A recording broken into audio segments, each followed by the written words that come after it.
Kakadosh Boker Tov, Shavua Tov, Masechet Yoma, Kaf Aleph, Amud Aleph, but we're going to start 3 lines up on Kaf Amud Bet, where it says as follows. Tanu Rabbanan, we learned in the Braita. Shalosh kolot olchim misof haolam v'ad sofo. There are 3 different types of voices, of sounds, that they go from one part of the world until the end of the part of the world. Ve'elu, and this is kol galgal chama, the sun. When the sun is going to come out and it's going to break through in order to come in the firmament, right? Basically, that we actually see it in this world, right? So there, it makes a huge sound.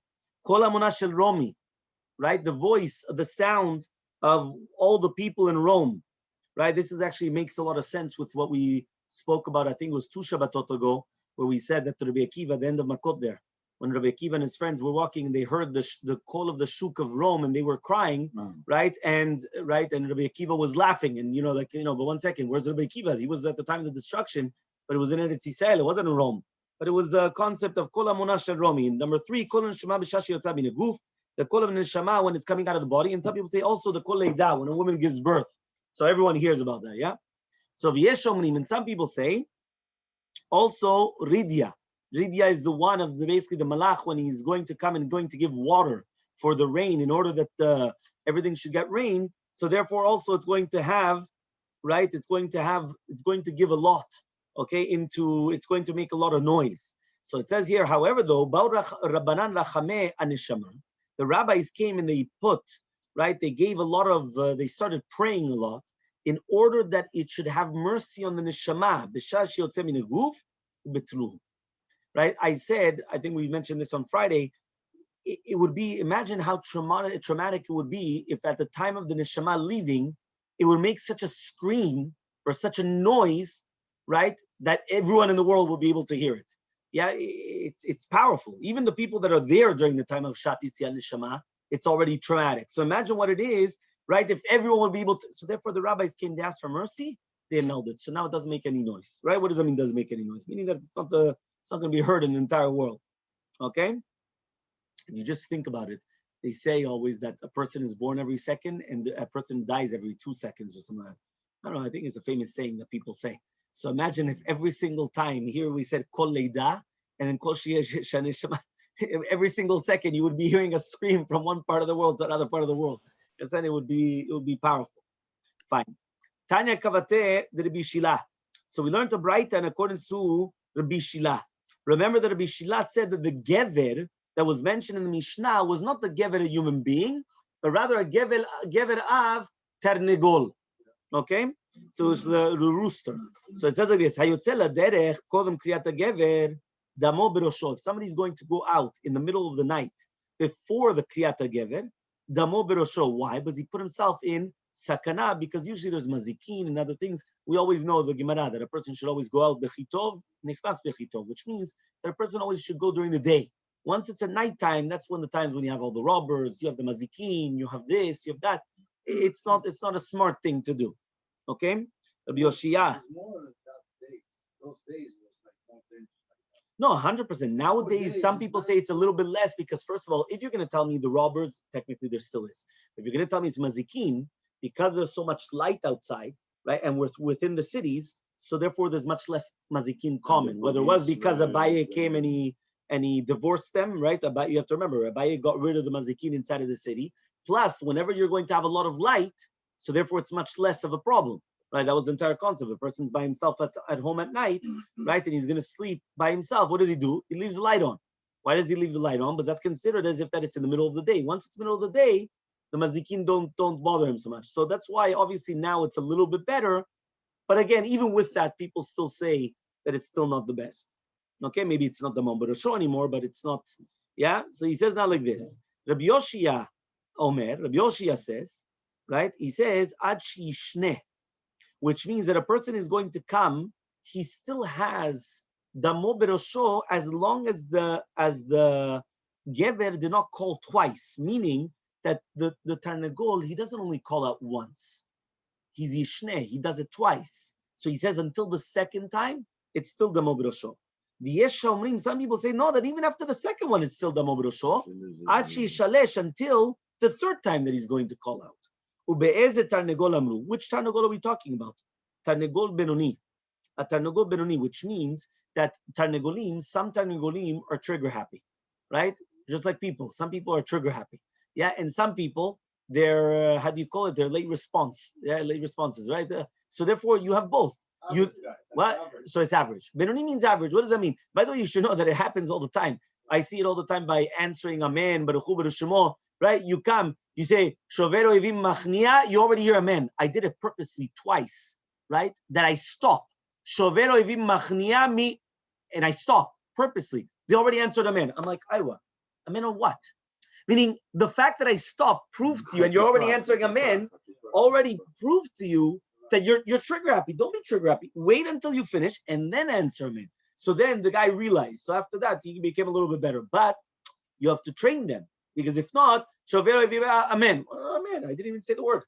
You understand? So therefore, that's trigger happy. And some people are late responsive. You say, right? And then all of a sudden, you're going to start the next one.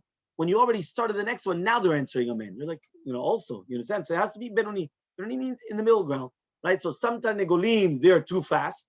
So they're going to be doing their crowing too early, and some of them too late. Benoni. Shvila Zahav. What does the Rambam say? Shvila Imtsai is always the golden path, the best path to take. Yeah? Fine. Amar Rav Yudah Amar Rav. Says Rav Yudah in the name of Rav. Beshash Yisrael olin laregel, omdin tzfufin, mishtachavim, revachim. Yeah? So do you know that when Bnei Yisrael, they go up to do aliyah laregel, when they're standing, right, they feel a lot of pressure. Yeah, there's a lot of pressure, meaning that there's a lot of pressure between the people, right? It feels overcrowded. Yeah, however, though, when they're mishtachavim, it's revachim. When they're mishtachavim, when they bow, this is mamash. All of a sudden, they have a lot of revach. Now, the truth is, though, that if you actually pay attention, these are one of the miracles that happen in the Bet HaMikdash. It's this week's perek in Pirkei Avot. Pay attention.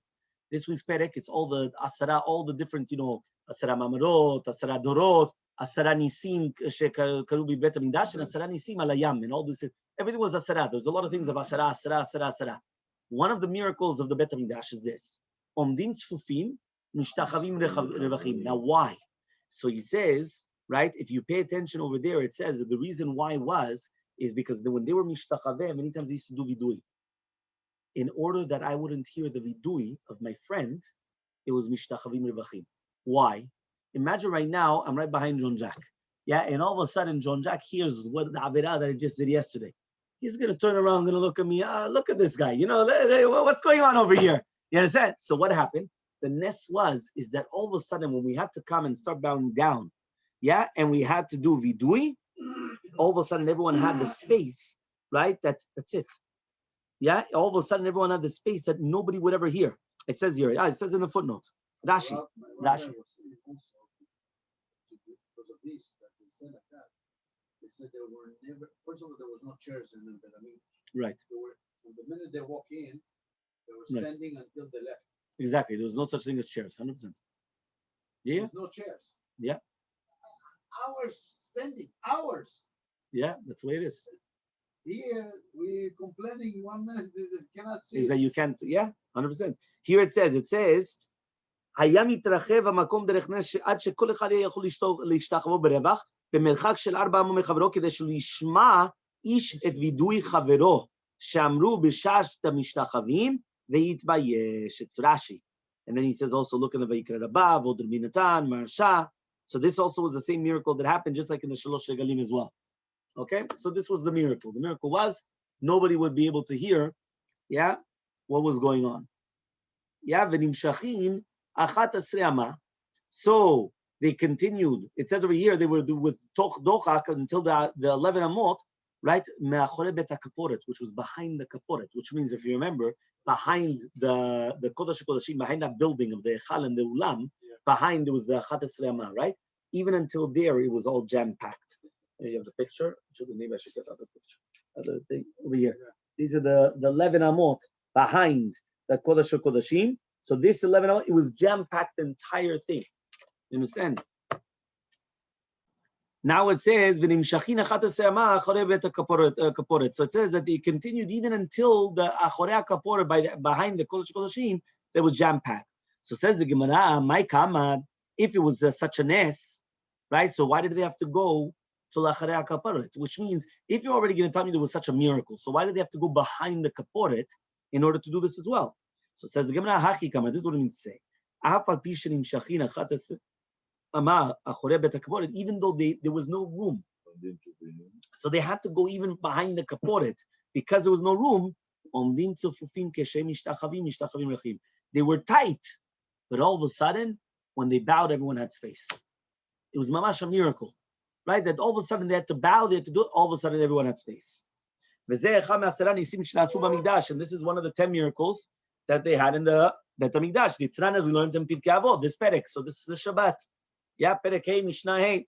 Asara nisim nasu Bet HaMikdash. Lo ipila isha mereach b'sar kodesh.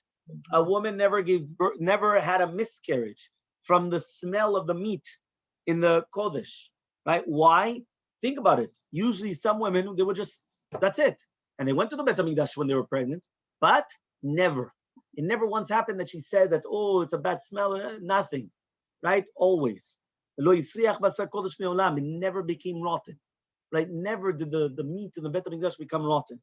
There was never a fly. You know what that is? Never a fly. You go, I'm telling you, you go to one of these slaughterhouses nowadays, and it's flies everywhere. Yeah. There's flies everywhere. Here, not one fly. Nothing. Yeah? Lo ira keri li Kohen Gadol biyom HaKippurim. There was never a keri for a Kohen Gadol in Kippur. So I once asked this question when I was younger in yeshiva.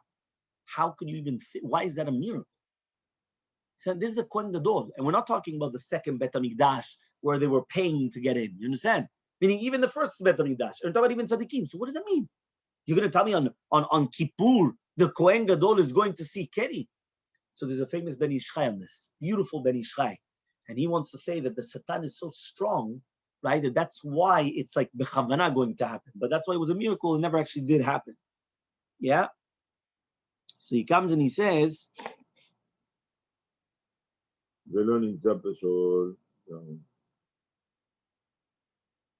It says it also here in the footnote, the same thing, the same concept as Ben Ish Chai. He says, when he sees all the mamatzim שנקטו כדי לשמור על טהרת הכהן גדול, דווקא אז הוא מביא אותו לידי טומאה. Right? He's going to בכוונה come to try to do it through טומאה, and therefore it was like a miracle. Okay. Then it says, ולא נמצא פסול בעומר, ושתי הלחם, לחם הפנים. Right? It was never a psul, a defect, whether it's in the Korban HaOmer, shte HaLechem, which is on Shavuot, or Lechem HaPanim every single week. ועומדים צופים משתחווים רווחים. Yeah, and they were saying, they were standing very, very still, right? They were very claustrophobic, but when they used to bow, everything was good. There was never a serpent or a scorpion that ever damaged in Yerushalayim, ever. And a person never said, that it's Tsar li hamakom. On this, by the way, you should know, there's a beautiful Reb Chaim Volozhin. I heard this from the Shiva of Manchester, Rav Knopfler. Right? He mentioned this Reb Chaim Volozhin, and I'll never forget it. It was a beautiful yesod. Reb Chaim Volozhin says, what's the explanation when he says, Velo amar adam tsar li hamakom? He says, how many times does it happen, right, that they come and they open up a competition right in front of you? He said they had the emunah so strong that a person never said tsar li hamakom, that I don't have space. Everyone had their own space. Everyone had everything that was getting to them. So he says that's the explanation over here, right, that everyone has what's supposed to come to them. So you don't have to worry about it. Okay? So that was the 10 different miracles that they had in Yerushalayim. The Gemara now says, Patach b'mikdash v'siyim Yerushalayim. I don't understand you. The Mishnah started in Pirkei Avot, Asara nisim shenasu b'mikdash. And all of a sudden, you finish by saying, Tsar li hamakom shalim b'Yerushalayim. Is it these 10 miracles in Bet HaMikdash or 10 miracles in Yerushalayim? You have to decide. So answers the Gemara, right? Ikatarte achranita b'mikdash. Right? There was another 2 nisim that happened also in the Mikdash. The Tanya was learned in a Braita. Me'olam lo kibdu geshamim eshel atzeh melecha. Even though it was raining, the rain never turned off the fire, which was on the maracha, which was on the mizbeach. The ashan maracha, and also the ashan, which is the smoke, right, of the maracha. Afilu kol haruchot shebaolam baot u'nishot, even though it could be a wind like anything, whatever you want, and mizot to mekomo. It used to go straight up. It would never go on the sides, right? Meaning nowadays you come, right, and they make, I just actually spoke about it. A few years ago, there was a Bet Knesset when Rabbi Yitzchak Yosef came. He was here for Lag BaOmer. And there was a Bet Knesset in Aventura, so they made a bonfire. And Rabbi Yitzchak Yosef was going to come and he was going to speak. So I wasn't able to go for the speech again because the same thing, too crowded. But, right, we went and they were going to start the bonfire. We went after here in Khan Arvit and went running over there. And what happened was, and I did hear part of the shiur, but not the entire thing. And then afterwards, okay, they go outside and they're going to do bonfire. They started the bonfire. First of all, they made a bonfire which was I don't know what. It was huge. It was a mountain. They had full furniture there, like a broken chair, whatever. A full chair. They put gasoline all over. They put everything. When they started it, it was such a strong bonfire. Everybody was leaving. Within 2 minutes, everybody left. They had bounce houses in the entrance. The bounce houses got punctured because there was so much of the fire and the flames coming out. What happened? Right? The fire department didn't come. Within 3 seconds, the second that they lit it and it went up, all you heard was fire trucks coming. Everybody left. There was nothing. The entire party left. So imagine you're doing an entire party with a bonfire. They had food. They had everybody left. Nobody stayed. It was too powerful, and that was because the wind was blowing and everything. And I remember far away, and still little tiny things of this, like a fire was coming, and mamash. Here doesn't matter what. No wind ever moved. This, by the way, the way that we answer this up is that even if it's going to be the last two that happened in Yerushalayim, and it wasn't only the Bet HaMikdash, we answered another two for the Bet HaMikdash as well. So says the Gemara, Vetuleka, there was no other miracles. Meaning we just mentioned now there were 10 miracles in Bet HaMikdash and 2 in Yerushalayim, right? Even though the Mishram Pirkei Avot finishes with 2 in Yerushalayim, doesn't mention the other 2. So says the Gemara, Vetuleka. Vatanya, we learned in the Braita, Rav Shemaya Bekal Nevo, right? It says Rav Shemaya from the city of Kal Nevo, Shivrei Kli Cheres Nivlaim Bimkoman. Do you know? Imagine right now you had that there were broken pieces of earthenware, right? That they went and they broke, right? From it says over here, right? That they absorbed from the Kodshei Kodoshim. You're not allowed to take them out of the Azara. They were Nivlaim Bimkoman. If it broke and it fell on the floor, it was absorbed in the floor. Meaning all of a sudden the ground absorbed it. So it says, Amar Abaye, Abaye comes and he says, also another one, Hamur'a ve'anotza, the zefek, which is called, I think, the crop in English, right? Correct me if I'm wrong, John Paul. Ve'anotza, right? And the notza, which is basically, we're talking about here, the feathers of the olat ha'of, right? Which were not burnt on the mizbeach. Ve'dishuna mizbeach benimi, and the ashes of the inner mizbeach. Ve'dishuna menorah, in the dishun of the menorah. Nivlaim bimkoman, also was absorbed where they were. Meaning it wasn't like you had to take them out or things like that. It just was absorbed in the ground. It was swallowed in the ground. So answers the Gemara, Psulet lata havu, chashvinu bechad, apik tre vail tre. You're right. We mentioned in the Mishnah that there was not found a psul, not in the Omer, shte alechem and lechem apanim. Those were 3, right? Really, be'emet, those 3, we're putting them in one category. And therefore, we're taking out 2 and we're adding in 2. Because since from 3 became 1, we took out 2. So now that we took out the 2, that means the psul of the Omer shte alechem lechem apanim is considered 1 instead of 3. So now you have another 2. Those 2 add in what we just mentioned now. Okay? So says the Gemara, if so, if you're already going to tell me that the concept of psul is 1 inyan, and therefore 3 becomes 1, so too here. We're talking about things which are nivlaim bimkoman. So also 2 should become 1. And then again, you're lacking 1. So says the Gemara, you're right, there's another 1 as well. So until here, how many do we have? We had really bemet, we had 12, we had 14. No, sorry. We had 10. We took out 2 of Yerushalayim. We added 2, which is the Geshamim and the Maracha. So that's 10. In the Bet HaMikdash, 2 in Yerushalayim. Then we added another 2, so it became 12. Okay, we added 2, so it became 12.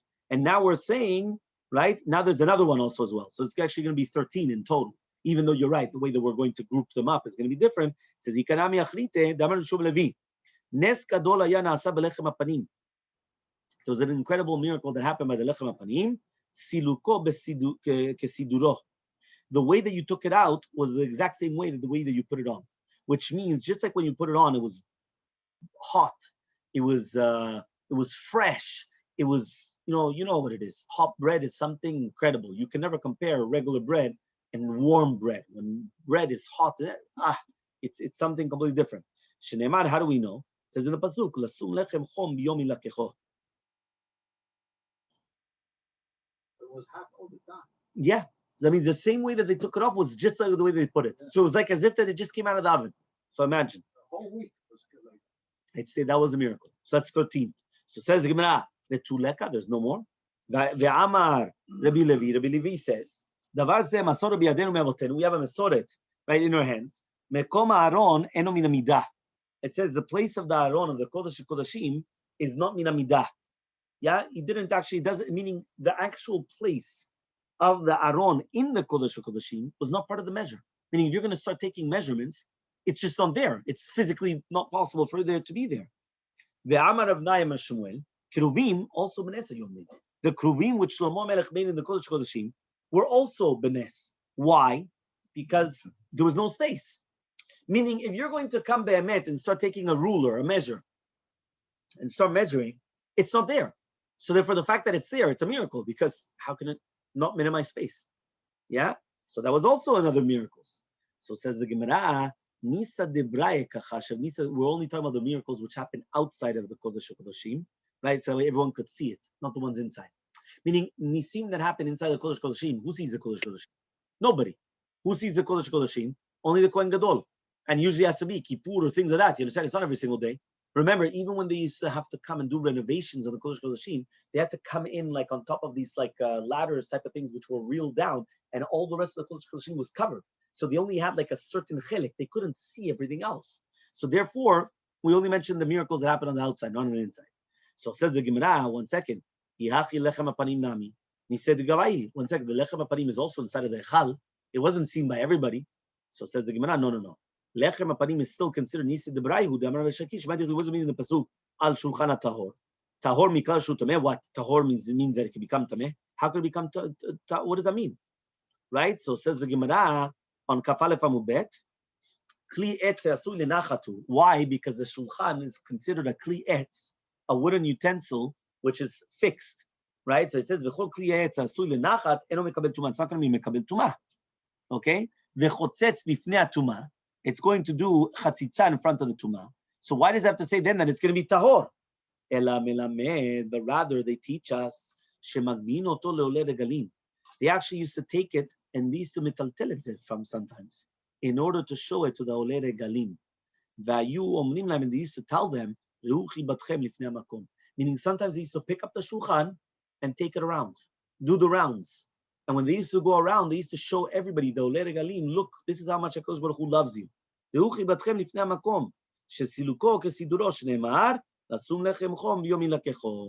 Okay, so therefore the lechem apanim was considered from the outside because they actually used to see it once in a while by ole regalim. So says the Gemara, "Vetuleka." You're going to tell me there's no other miracles that happen in the Beit Hamikdash?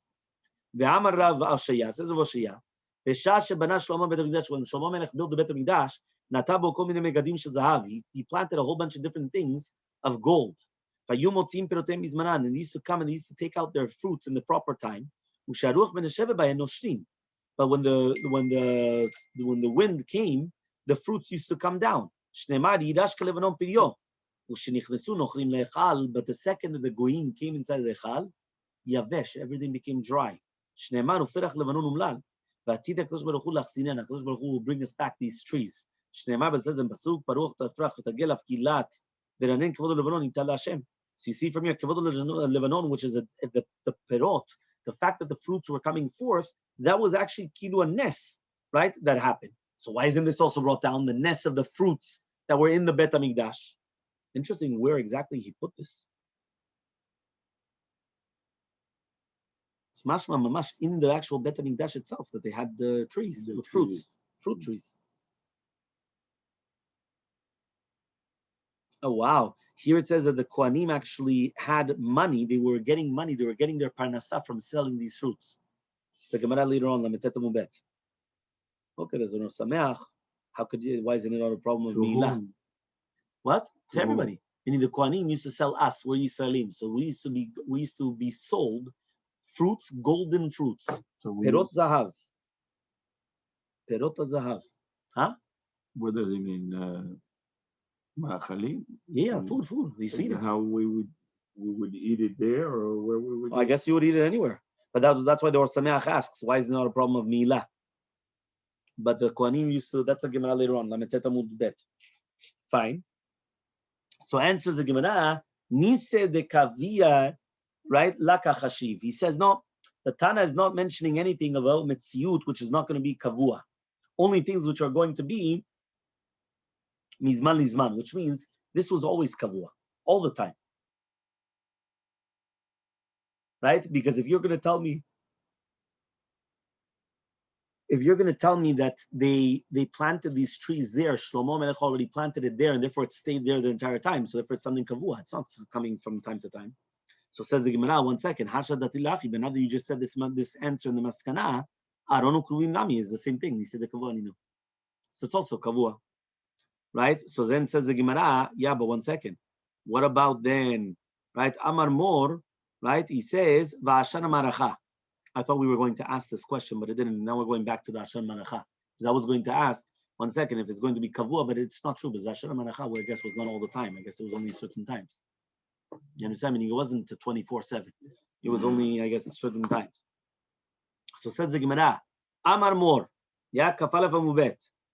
Right? It says like this, says more. This is the second white line, yeah? It says, Umi Hava Ashama Maracha. Right, when we just mentioned about the Ashana Maracha, the smoke that used to come up from the Maracha on the Mizbeach, was there such a thing? Was there a Shan in the Maracha? It says over here, Vatani we learned in the Braita, there were 5 things that was said by the fire of the Maracha. Revutza Ka'ari, it was rovetz like an Ari. Okay, so here it says, during the time of Charunkat Bayit of Shlomo, nafla gachelem min hashamayim Mizbeach, v'nishara boeret al Mizbeach until Menashe took it off. So it looked like it was like a lion, right? So therefore, that's what it means. Yeah, that's kari. Baraka chama. It was so bright. It was like bright like the shemesh, like the sun. Yeah, v'yeshba mamash.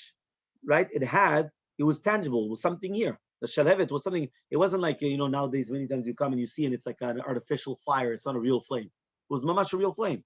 It also used to consume, whether it's moist or dry. Some things only consume dry. Some things only consume moist. It all depends on what type of a fire you want. Ve'ena ma'ala ashan, and it's not going to give ashan. So you see from here, there was no ashan in the maracha. So answers the Gemara, ki kamanina be'ediot. He says no. When we just said that the ashan was going up to the esha maracha, we were talking about an esha regila that used to add on, right, onto the one that you shared in the Shemayim. The time we learned to the Braita, v'natnu b'nei Aaron hakohen esha l'mizbeach, which means that even though you already have the fire there, because the fire was constantly there, still we used to add fire. But that fire that we used to add, right? Also, it says over here that it wasn't going in that it wasn't going up in such a fashion. Meaning it used to go straight up to HaKadosh Baruch Hu, and it wouldn't go different things. Now we're going to try to analyze each part. What does that mean that the fire that came down from the Shamayim was Revutza Kari? Tanya, we learned to the Braita, 1 second. Amar Rabbi Chalina Segana Kohanim, Ani riitiha v'revutza kekelev. Says, I saw it, and it looked like it was like a dog that was lying down, right? That was here. So answers the Gemara, la kashya. Kan b'mikdash rishon, kan b'mikdash sheni. In the first Bet HaMikdash, it was like a lion. In the second Bet HaMikdash, it was like a dog. So therefore, it was a much less powerful, right, fire. So says the Gemara, Bichlal of Mikdash Sheni. Was Bichlal in the Bet HaMikdash Sheni? Ve'amar Shmuel Barinya. Says Shmuel Barinya. Immediately, what does it mean in the pasuk? Ve'eretze bo v'ikaveda. Now v'ikaveda is written without a hey. We read it v'ikaveda with a hey, but really it's written without the hey. My shna de mechusar hey. Why is it lacking the hey? There were 5 differences between the Mikdash Rishon and Mikdash Sheni. Elu chamishat dvarim sheb'Mikdash Rishon and Mikdash Sheni. Ve'elu hen. Right, these are the 5. Aron ve'kaporet ukruvim, eshu shchina, ve'ruach hakodesh v'onim utumim. You had the Aron, the kaporet and the kruvim, the esh that came down from the Shamayim, the shchina, the ruach hakodesh, and the Ruin Tumim. So you see that all these things were not there.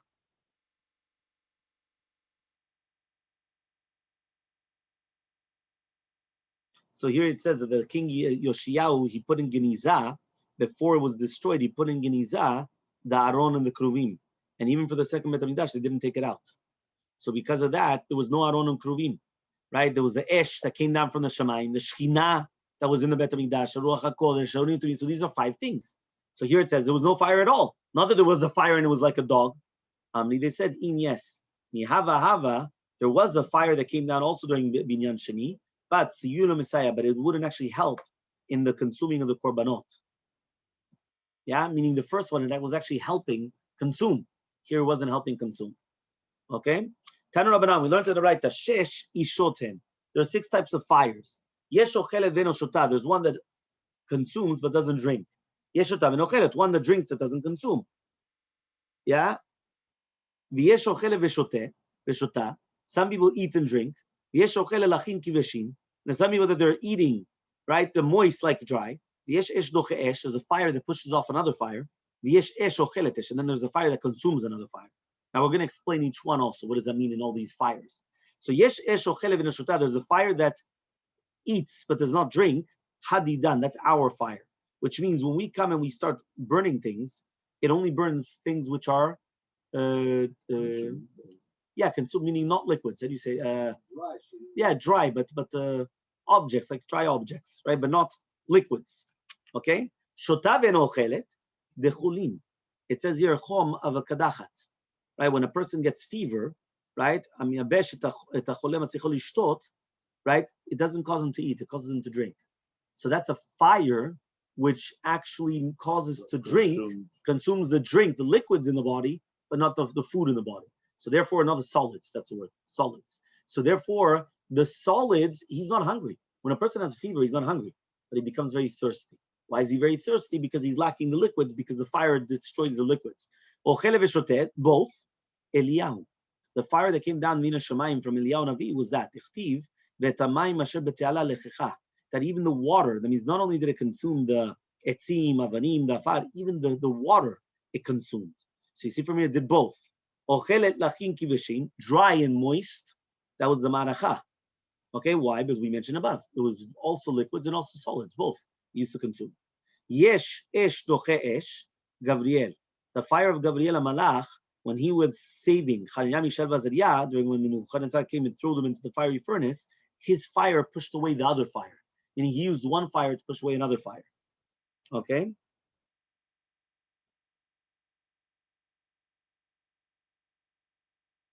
So here it says that his fire cooled down the other fire.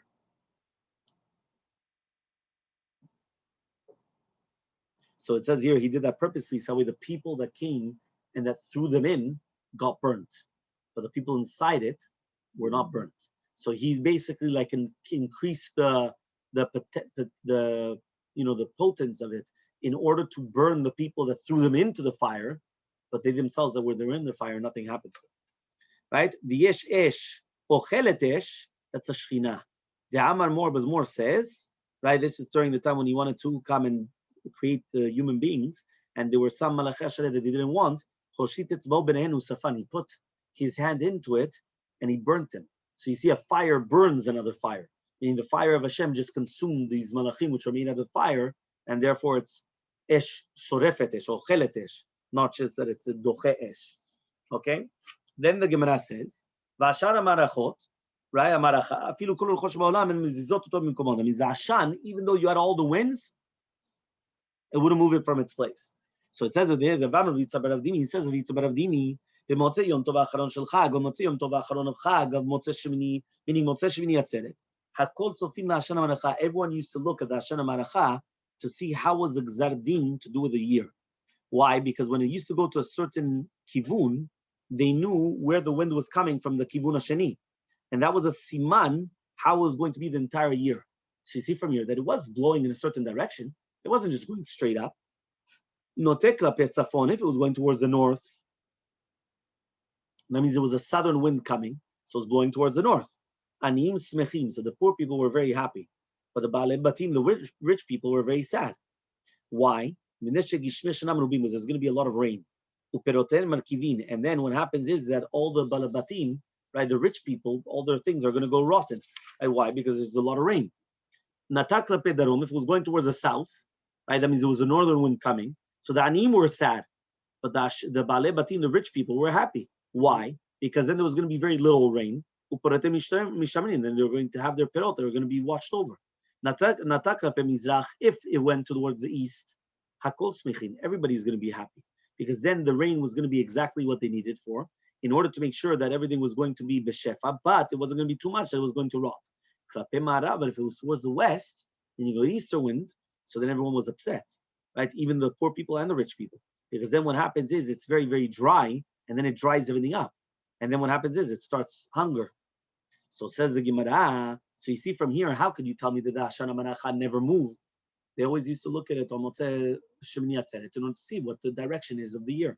So it says the Gemara, he said, no, it was moving back and forth, right, in the wind, which means Amud Anan was noted to a kivun that the Ruach went, and then he used to go back, just like the Dekalim went. However, though, it was never mitpazer, meaning like this. It would move like this and back, or this and back, but it would never spread out. Meaning many times fire would come and it spreads out, and all of a sudden you have fire coming in all directions, right? The smoke of the fire we're talking about. Here it would always go in the same direction, but it wouldn't be able to go to one kivun and then come back. Another kivun, it was able to do that. Okay? Amar more says, or meaning we have a contradiction. Mizrachit, right? I thought that it says that if there's the eastern wind, it's always good. In the Ma'aravit is Leolam Kashem. The western wind is bad. Because the northern wind is good for the chitin. Right? We've already brought a third. But it's bad for olives during the time that they're getting ripe. Ruach Toromit is bad for the wheat, right? When it already has a third, and it's good for the olives during the time that it's going to be ripened. So now says of Yosef, says the shulchan is always batzafon. The menorah is always going to be badarom, which means the shulchan, right, which is the chitim, the bread. Bread is made out of chitim, is always in the north of the echal. The menorah, which is basically the shemen zayit, the olive oil, is going to be in the south. So you see from here that what do we just say? We said that the ruach diromit, the south, is bad for the bread because the bread was found in the north, in the shulchan, but it's good for the olives, and vice versa, the other way around. You understand? So answers the Gemara, Hay marbe. Sorry, so this is part of the question still. Hay marbe dide, hay marbe dide. So you see that the shulchan, which was in the tzafon, is a siman, right? That it says for the ruach tzifonit, which is good for the shulchan, and the menorah, which is in the south, is a siman for the southern wind, which is good for the olives, which is fitting for the menorah, which is in the south. So still, but you see from here that what does that mean? There's a stira between the two different winds. So says the Gemara, la kasha, it's not a question, it's not a stira, right? Why? The ruach maravit brings a lot of rain, right? More than the ruach mizrachit, which is very small amount of rain. But halan, the halehu. The Braita is talking about for Bnei Bavel, meaning in Bnei Bavel, it's already very, very lach, it's already very, very moist, right? So therefore, because of all the rivers and everything, so therefore it doesn't need a lot of rain. So therefore, even with a little bit of rain, it's already going to be good. So if it's going to be too much rain, it's not good. If it's little rain, it's going to be good. So that's why for us, the ruach mizrachit is more important, right? However, though, alehu, for Eretz Yisrael, it's the exact opposite. Because it's of mountains and valleys and everything, it's very quickly dries up. So because of that, the ruach mizrachit is very bad for it. So therefore, he says that's why it's going to be bad for them, such a thing, and therefore they need the ruach maravit instead of ruach mizrachit. Hadran alach shivat yamim. Yeah. So we finished the 7 days. Have a wonderful day, everyone. Shavua tov.